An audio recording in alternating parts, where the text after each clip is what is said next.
एक बार कान्हा श्री राधा जी की प्रेम परीक्षा लेने के लिए नारी बन उनके महल में पहुंच गए।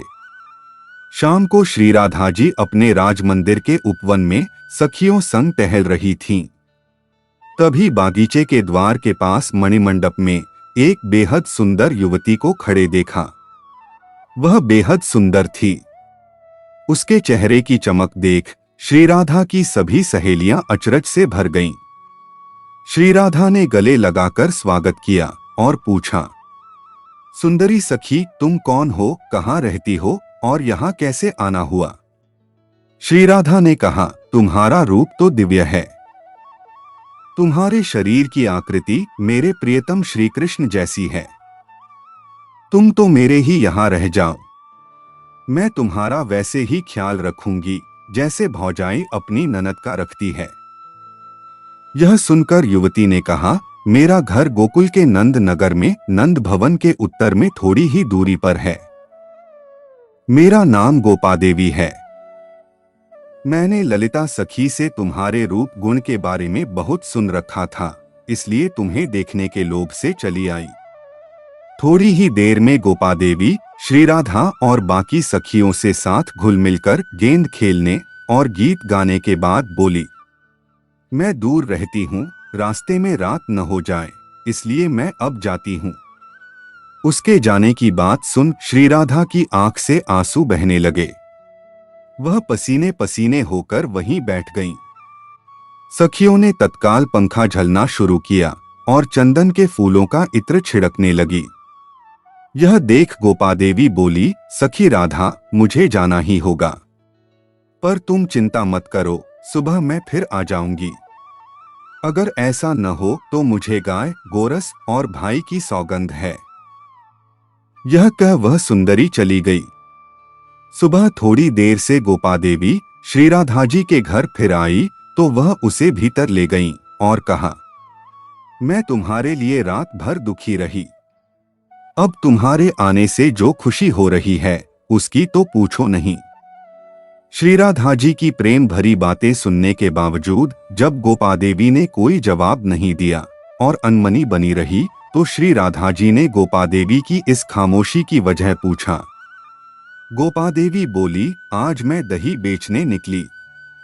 संकरी गलियों के बीच नंद के श्याम सुंदर ने मुझे रास्ते में रोक लिया और लाज शर्म ताक पर रख मेरा हाथ पकड़कर बोला कि मैं कर लेने वाला हूं, मुझे कर के तौर पर दही का दान दो। मैंने डपट दिया, चलो हटो, अपने आप ही कर लेने वाला बनकर घूमने वाले लंपट, मैं तो कतई तुम्हें कोई कर न दूंगी। उसने लपक कर मेरी मटकी उतारी और फोड़कर दही पीने के बाद मेरी चुनरी उतारकर गोवर्धन की ओर चल दिया। इसी से मैं क्षुब्ध हूं।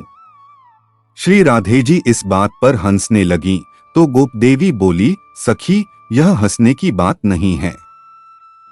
वह कला कलूटा, ग्वाला, न धनवान न वीर, आचरण भी अच्छे नहीं, मुझे तो वह निर्मोही भी लगता है। सखी, ऐसे लड़के से तुम कैसे प्रेम कर बैठी?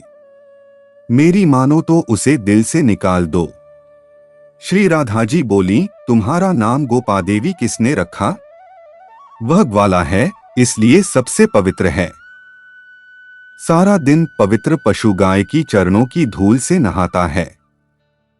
तुम उन्हें निर्धन ग्वाला कहती हो, जिनको पाने को लक्ष्मी तरस रही हैं। ब्रह्मा जी, शिवजी भी श्री कृष्ण की पूजा करते हैं। उनको काला कलूटा और उसे निर्बल बताती हो, जिसने बकासुर, कालिया नाग, यमलार्जुन, पूतना जैसों का चुटकी में वध कर डाला, जो अपने भक्तों के पीछे पीछे इसलिए घूमते हैं कि उनकी चरणों की धूल मिल जाए, उसे निर्दयी कहती है।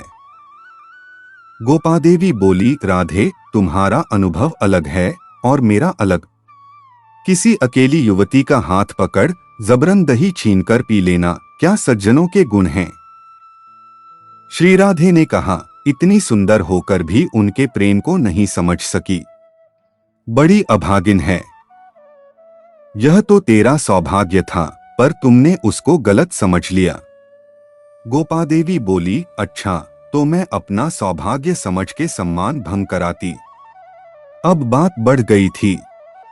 आखिर में गोपादेवी बोली, अगर तुम्हारे बुलाने से श्री कृष्ण यहाँ आ जाते हैं तो मैं मान लूंगी कि तुम्हारा प्रेम सच्चा है और वह निर्दयी नहीं है, और यदि नहीं आए तो। इस पर राधा रानी बोली कि यदि नहीं आए तो मेरा सारा धन भवन तेरा।